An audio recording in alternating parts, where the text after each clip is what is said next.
তেলের পর এবার মোংলা বন্দরে ভারতীয় চালের বিশাল বহর। দিল্লি না ঢাকা, স্লোগান দেওয়া বিপ্লবীদের মুখ আজ কোথায়? ভারত বাংলাদেশ ফ্রেন্ডশিপ পাইপলাইনের ডিজেলে চলছে দেশের প্লেটে আসছে মোদির চাল। আওয়ামী লীগের ভারত নীতি কি দেশের রক্ষা কবচ? তবে ইউনুস থেকে তারেক রহমান, কেন কেউ বাতিল করলো না একটি চুক্তিও ভারতের সাথে? রাজনীতির মাঠ বড়ই বিচিত্র। একসময় যারা রাজপথে দাঁড়িয়ে গলা ফাটিয়ে স্লোগান দিতেন দিল্লি না ঢাকা, ঢাকা ঢাকা, আজ তাদের মুখ কোথায়? যারা আওয়ামী লীগকে ভারতের তাবেদার বলে গালি দিতেন, যারা বলতেন শেখ হাসিনা দেশটাকে ভারতের কাছে বিক্রি করে দিয়েছেন, আজ যখন আপনার থালার ভাত আর গাড়ির ডিজেল সেই ভারত থেকে আসছে, তখন আপনাদের বিপ্লবী চেতনা কোথায় লুকালো? গত 15 মার্চ রোববার মোংলা বন্দরে এসেছে ভারত থেকে আমদানিকৃত চালের নবম চালান। কলকাতা বন্দর থেকে পানামার এইচপি পাইনিয়র এবং ভিয়েতনামের হোয়াংটং 89 জাহাজে করে 16,000 মেট্রিক টন চাল এখন বাংলাদেশে। শুধু চাল নয়, তীব্র জ্বালানি সংকটের এই সময় ভারত বাংলাদেশ ফ্রেন্ডশিপ পাইপলাইন দিয়ে আসা ডিজেলে সচল রাখেছে দেশের চাকা। আজ আমরা এক কঠিন সত্যের মুখোমুখি দাঁড়াবো। আওয়ামী লীগ ভারতের সাথে যে চুক্তিগুলো করেছিল সেগুলো কি আসলেই দেশ বিক্রির দলিল ছিল, নাকি আজকের এই চরম সংকটে বাংলাদেশের জীবন রেখা ছিল? ভিডিওটি শেষ পর্যন্ত দেখুন। আজ কোনো আবেগ নয়, কেবল তথ্যের ভিত্তিতে ময়না তদন্ত হবে। দর্শক, আমরা রিপোর্টটা একটু দেখে আসি। সেখানে আপনারা দেখছেন যে ডিজেলের পর এবার এলো 16,000 মেট্রিক টন ভারতীয় চাল, নামলো মংলায়। দেখেন, এই ভারত থেকে একটার পর একটা, এবং ভারত যদি সুযোগগুলো বন্ধ করে, সুবিধাগুলো বন্ধ করে, তখনই কিন্তু আমরা নানান ধরনের সমস্যায় পড়ি। যেমন আমাদের ট্রান্সশিপমেন্ট বাতিল করেছে, আমাদের প্রায় প্রতি মাসে 10,000 কোটি টাকা ওখানেই লস হচ্ছে। সম্প্রতি ভারত থেকে মংলা বন্দরে আমদানি হওয়া চালের একটি নবম চালান এসেছে। ভারত থেকে আমদানিকৃত চাল নিয়ে মংলা বন্দরে এসে পৌঁছেছে দুটি জাহাজ। কলকাতা বন্দর থেকে পানামা পতাকাবাহী এইচপি পাইনিয়র জাহাজের 11,000 মেট্রিক টন এবং ভিয়েতনামের পতাকাবাহী হোয়াংটন 89 জাহাজে 5,000 মেট্রিক টন চাল আমদানি করা হয়েছে। গত 15 মার্চ রোববার সকালে বিদেশি জাহাজ দুটি, স্থানীয় শিপিং এজেন্ট 7CS এর ব্যবস্থাপক আবুল হাশেম শামীম জানিয়েছেন, উন্মুক্ত আন্তর্জাতিক দরপত্রের মাধ্যমে এই চাল আমদানি করা হয়েছে। তিনি বলেন, কলকাতা বন্দর থেকে মোংলা বন্দরে আসা জাহাজ দুটি থেকে প্রয়োজনীয় পরীক্ষা নিরীক্ষা শেষে রোববার সকাল থেকে চাল খালাস প্রক্রিয়া শুরু হয়েছে। ছোট লাইটার জাহাজের মাধ্যমে খালাস করা চাল নৌপথে দেশের বিভিন্ন সরকারি গুদামে পাঠানো হচ্ছে। 4 থেকে 5 দিনের মধ্যে মংলা বন্দরে আসা বিদেশি দুটি জাহাজ থেকে পুরোপুরি চাল খালাসের কাজ শেষ হবে বলে তিনি জানান। মংলা খাদ্য অফিসের সহকারী খাদ্য নিয়ন্ত্রক আব্দুল সোবহান সর্দার বলেন, G2G চুক্তির মাধ্যমে সরকার ভারত ও পাকিস্তান, মিয়ানমার থেকে 8 লাখ টন সিদ্ধ অথবা চাল বা আতপ চাল আমদানির সিদ্ধান্ত নিয়েছে। সেই চুক্তির আওতায় ভারত থেকে মংলা বন্দরে আমদানি হওয়া এটি নবম চালান। তিনি আরো বলেন, দেশের বাজারে চালের মূল্য স্থিতিশীল রাখতে এবং সরবরাহ বাড়াতে ভারত থেকে সরকার বেসরকারি পর্যায়ে বিভিন্ন ধরনের চাল আমদানি করছে।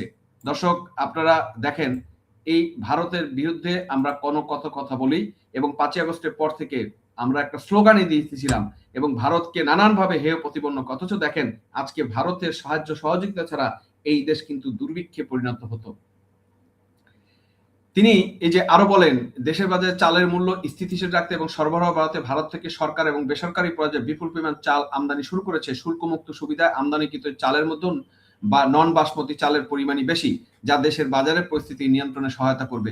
দর্শক, এই হলো অবস্থা। তাহলে আমরা যদি এখন এই যে ভারত বাংলাদেশের যে বিভিন্ন চুক্তি এবং পরিস্থিতি সেগুলো নিয়ে আলোচনা করি, তাহলে আমাদেরকে কিছু জিনিস ঘুরে আসতে হবে, এবং এই পরিপ্রেক্ষিতে আমাদের বলতে হবে যে মংলা বন্দরের চিত্রটা দেখেন, 11,000 আর 5,000 মোট 16,000 মেট্রিক টন চাল কিন্তু খালাস হচ্ছে।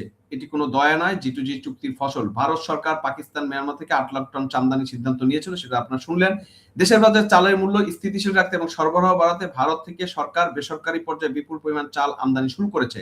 শুল্কমুক্ত সুবিধায় আসা এই নন বাসমতি চালই আর সাধারণ মানুষের পাতে ভাতে নিশ্চয়তা দিচ্ছে।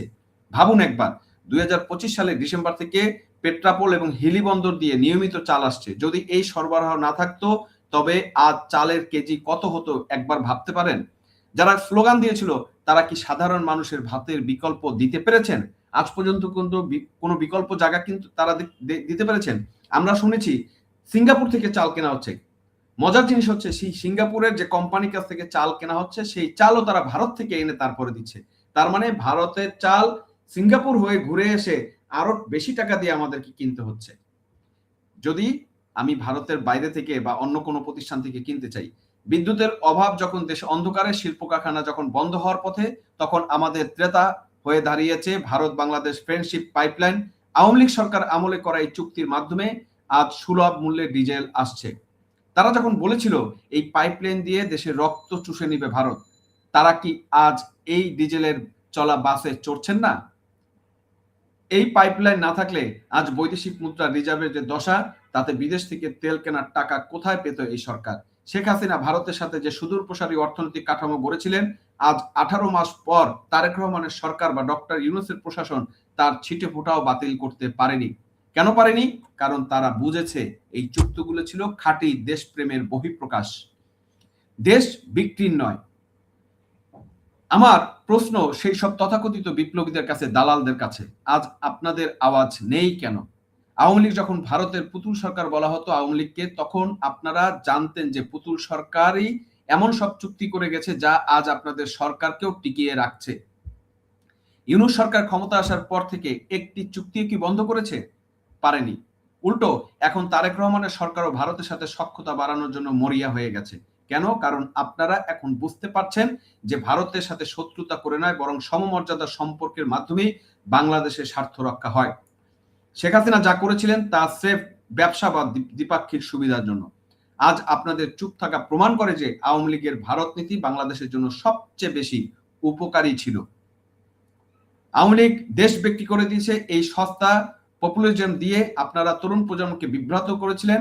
আজ যখন ভিয়েতনাম বা পানামার জাহাজে করে ভারতীয় চাল মংলায় আসে, তখন সেই চালের দানা কি আপনার গলায় আটকাবে নাকি আটকাবে না?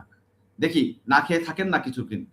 ভারত থেকে আমদানিকৃত এই চাল দেশের বাজারের পরিস্থিতি নিয়ন্ত্রণে সহায়তা করছে, এটি ধ্রুব সত্য। তারেক রহমান সরকার বা ইউনূস সাহেবের একটি প্রমাণও দেখাতে পারেনি যে অমুক চুক্তিটি বাংলাদেশের স্বার্থ বিরোধী বা স্বার্থের পরিপন্থী, বরং তারা এখন সেই চুক্তির ফল ভোগ করছেন।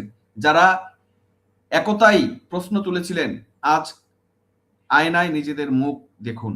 আপনাদের রাজনীতি ছিল ধ্বংসের, আর আওয়ামী লীগের রাজনীতি ছিল নির্মাণের। আজ ভারতের সাথে করা প্রতিটি চুক্তি বাংলাদেশের সার্বভৌমত্বকে দুর্বল করেনি, বরং অর্থনীতিকে শক্তিশালী করেছে। আজ বাংলাদেশের মানুষের কাছে আমার একটাই প্রশ্ন, কারা আমাদের সত্যিকার বন্ধু? যারা বিপদের সময় চাল আর তেল দিয়ে পাশে দাঁড়ায়, নাকি যারা স্লোগান দিয়ে বাজার অস্থির করে তোলে? শেখ হাসিনার দূরদর্শী ভারত নীতির কারণে আজ দেশ এক মহাখাদ্য সংকট থেকে রক্ষা পাচ্ছে। তারেক রহমানের সরকার এখন ভারতের পেট্রাপোল আর হিলিবন্দর দিয়ে চাল আসার খবর ঘটা করে প্রচার করছে, অথচ এক সময় ভারতের বিরুদ্ধে বিষোদ্গার করত তারা। এই দ্বিচারিতা কি দেশের মানুষ বুঝে না? বুঝে, কিন্তু মারাটা খায়া বুঝে। যখন সবকিছু হারায় তখন বুঝে। আজ যারা চুপ করে আছেন, আপনাদের নীরবতা প্রমাণ করে যে আপনারা জানতেন শেখ হাসিনা যা করছে তা বাংলাদেশের স্বার্থে। কেবল ক্ষমতার লোভে আপনারা এক ভ্রান্ত ন্যারেটিভ তৈরি করেছিলেন।